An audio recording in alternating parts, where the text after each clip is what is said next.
All right, just put my little girl down to sleep. Yeah, put her down. That sounds horrible. I hate that. What do you say? I just put my little girl to bed. So she's gone to sleep, and I am now sitting chilling. Well, not chilling. Turned the camera on. That's hardly chilling, is it? But you know, my version of chilling. And I'm not eating today. I'm fasting, so that means you don't get to see me eat.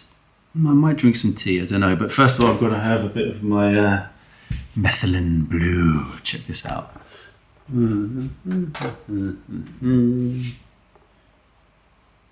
right, let me sort this out. Should have done this before. Turning on the camera, but whatever. I like this cup. Tea table. Still got to test out this Dueni pot. Can you see it? No, not Dueni, Looney. Damn. Testing out stuff. Testing out this Guy One as well. Verdict is probably no. Anyway, that's a separate video. And in fact, that's something I want to talk about because now how I'm doing this. Okay, just do it like this.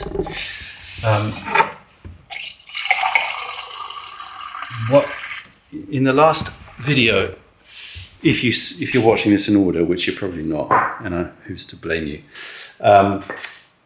You saw me blabbering. I was crying. Yep, crying in a video. Put a link up here so you can see me cry. Talking about why am I doing this vlog? What's the point? Etc. And I was saying that I was doing it for my little girl. Just got this school photo in. I mean, oh, all right. I know every parent thinks their child is just, you know, the bee's knees.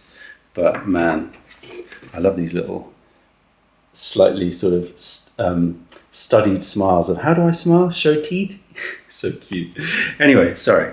Don't know, you know, I got really sentimental in the last video about that and how like I wanted to sort of do this vlog for her in a weird way so that she could sort of, I don't know, at some point in the future maybe look at them and see her dad talking about stuff. And I was thinking, but yeah, people out there going, but what? In the last video before that, I just saw you eating some rice and eggs. What's the big balls about that? Like, so what? Because this is meant to be a food and drink and scent channel, right? And this has sent me off on like some weird little tizzy now. Tizzy? We'll go with it.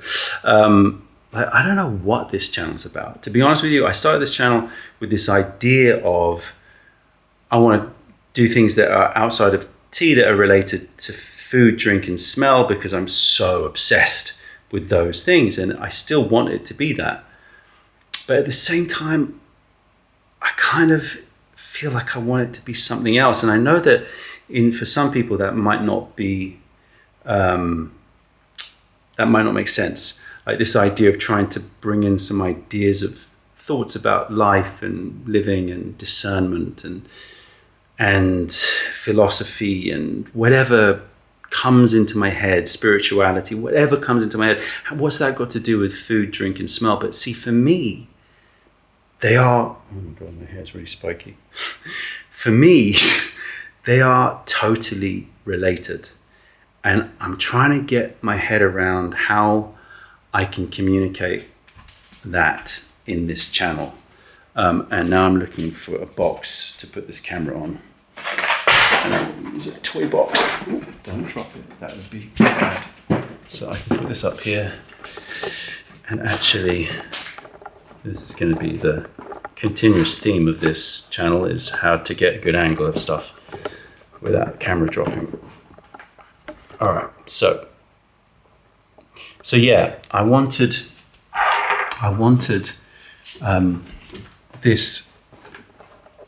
I want this channel to represent something about the way that I look at taste and aroma. And yeah, I could put it on the Mayleaf channel, and that's the thing. I know I could put it on the Mayleaf channel, which has got over 115,000 subscribers. And it would make my life a lot easier rather than trying to chase for those views, because I literally am back to square one. Like, this reminds me of back 10 years ago when I was like, ooh, I got another view. Ooh, I got another view. It's like, you know, ooh, another subscriber. Ooh, I've gone up by 3 subscribers.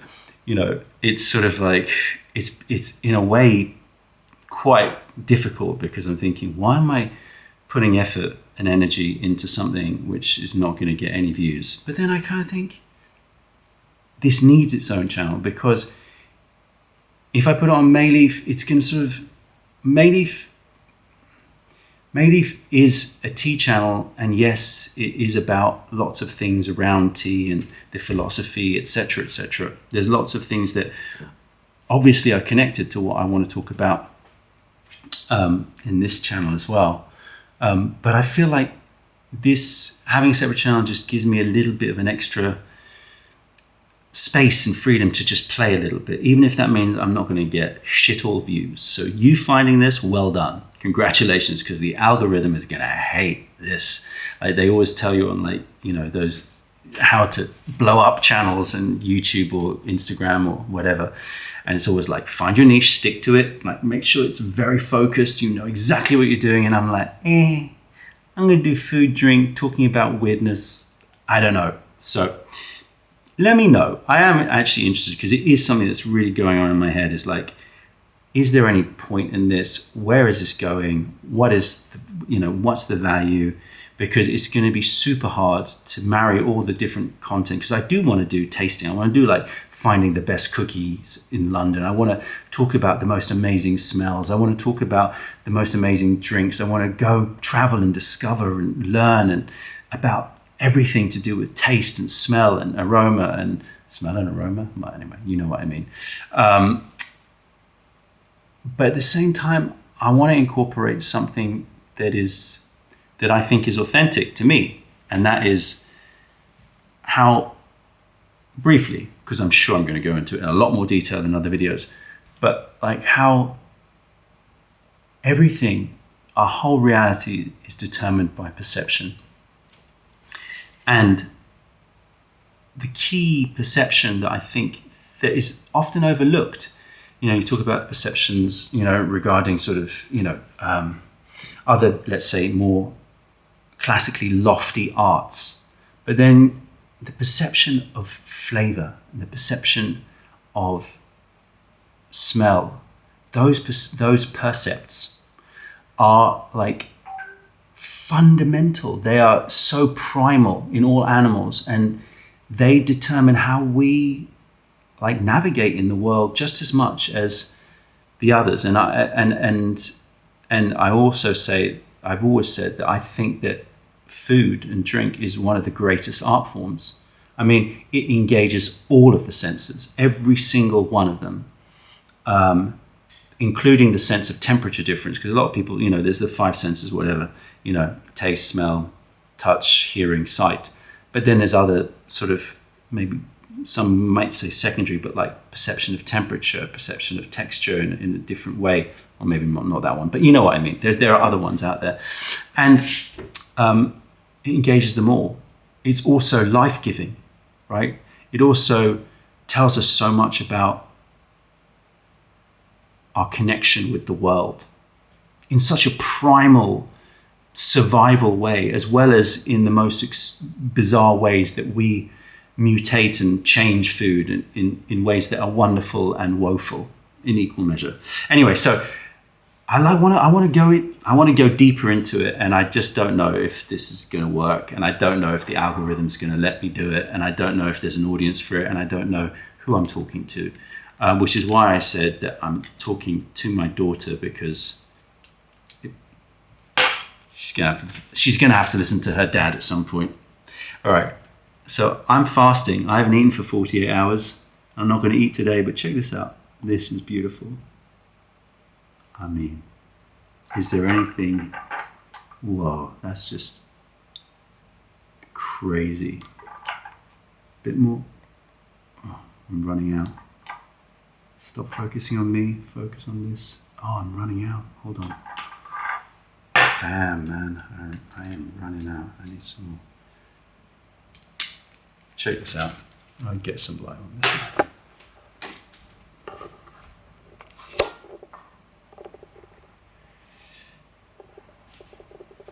most unnatural of drinks, the most unnatural of colours, talking about nature.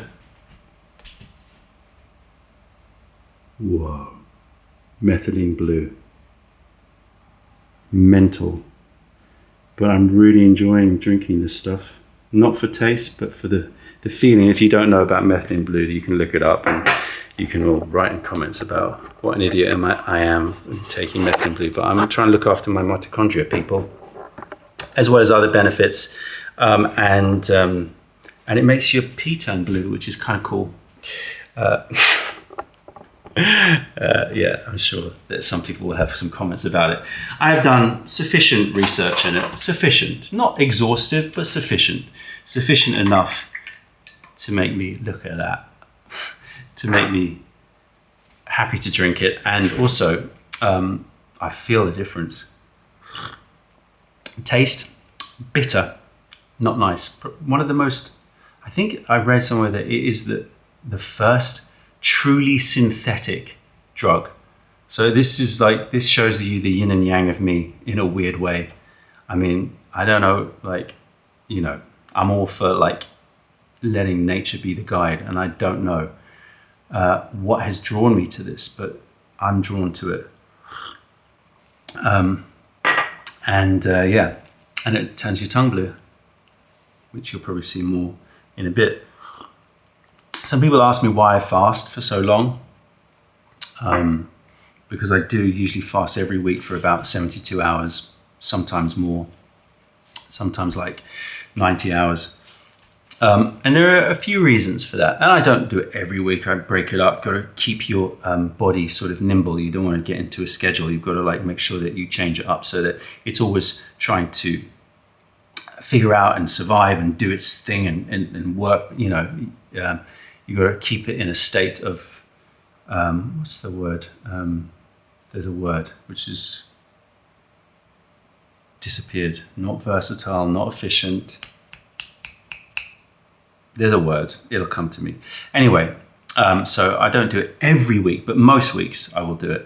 And the reason, well, there's a few reasons. First of all, I think that the health benefits of fasting are well documented. I know there have been people out there that say that it does bad things and you've got to be careful, etc. Sure, just like everything, everything in life is like that, Also, I've got to look after my weight because, if you've seen videos from me, back in the day, I was quite chub, which is, again, something that I want to make sure that I don't go down the same line that my dad went down, because my dad, had type 2 diabetes, and I think that type 2 diabetes spirals off into so many different areas where it affects your heart, etc., etc. And he passed away really suddenly. So I just want to really try to take ownership of that and say my weight is on me. I've got to sort it out, especially because I love food so much. I mean, it is one of the most joyful things for me, food and drink. And one of the reasons why tea is so wonderful for me is that I can enjoy taste and I can enjoy flavor and I can get so excited about aroma and all of those things. And yet it's, good for me, obviously, to a point where you do it too much, just like everything, right? Too much of anything is not good, up to a point. But tea has got a very high limit. Anyway, so because I love food and drink so much, and obsessively so, and if you continue watching this channel, you will see how obsessive it gets. I could quite happily think about food and drink for 23 hours a day. And so because of that love, because of that obsession, it's like those are the things that you need to starve yourself of. Not for control, but for sovereignty. To say that I am sovereign. I'm not going to be a victim or at the whim of my passions or obsessions, and that stripping them away demonstrates that you do not need them. Obviously, you need the food to survive, unless you're a breatharian, which is a whole other thing, and I'm not sure that exists. But anyway, whatever. You take the things that you love the most, that you are so like passionate to the point of potentially it becoming a crux for your happiness, a crutch for your happiness, that you need it to support yourself. I mean, you know, that and if you're worried that something is becoming a need, not a want, but a need. So you may want something, but to need it, that's different, right? To need it for your sense of happiness, to need it for your sense of fulfillment.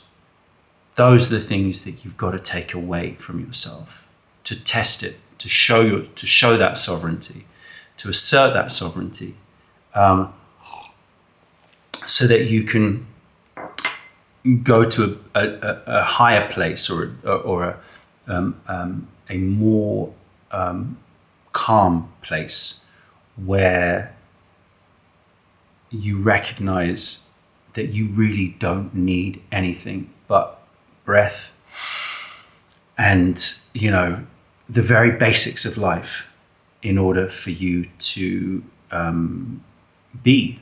And that being is all that you need, as we talked about in the first episode of this vlog, which started all of this off, the joy of being. So I think it's really important for me, and I do that in my life. The things that I love the most, the things that I'm so like drawn to, like that process of starving yourself of it, that process of cutting off from those things, that process of removing that stimulation, I think is really valuable. I think it's a very, very valuable thing to do. It teaches you a lot. Plus, it means that you're very much more present when you get to enjoy those things again.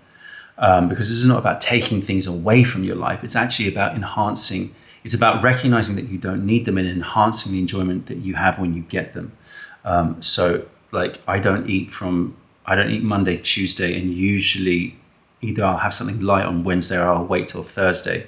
But then Thursday, Friday, Saturday, Sunday, that's when I can enjoy food. And I really then can sort of really plan it and think, what am I going to eat?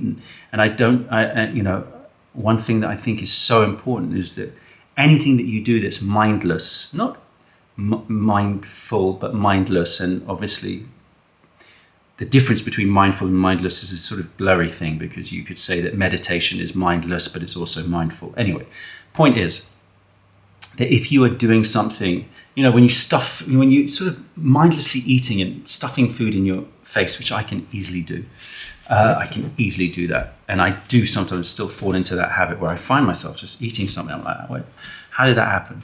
Versus really sort of like enjoying it. Even if it's whatever, even if it's junk, if this is the junkiest of junk food, whatever it is, like take that moment, enjoy it. Because actually what you'll find is that when you do that and you take something that is just trash food, right? That kind of gives you some sort of dopamine sensorial pleasure just because it's chock full of MSG and like combination of fat, sugar, and salt.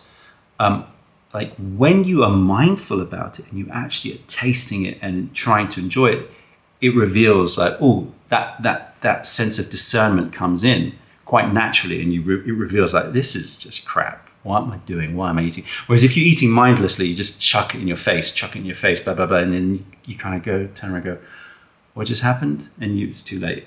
It's in ya. It's in ya, mate. Anyway, so yeah, that's why I fast, and that's why I try to restrict myself on things, not out of control, but out of sense of sovereignty, a sense of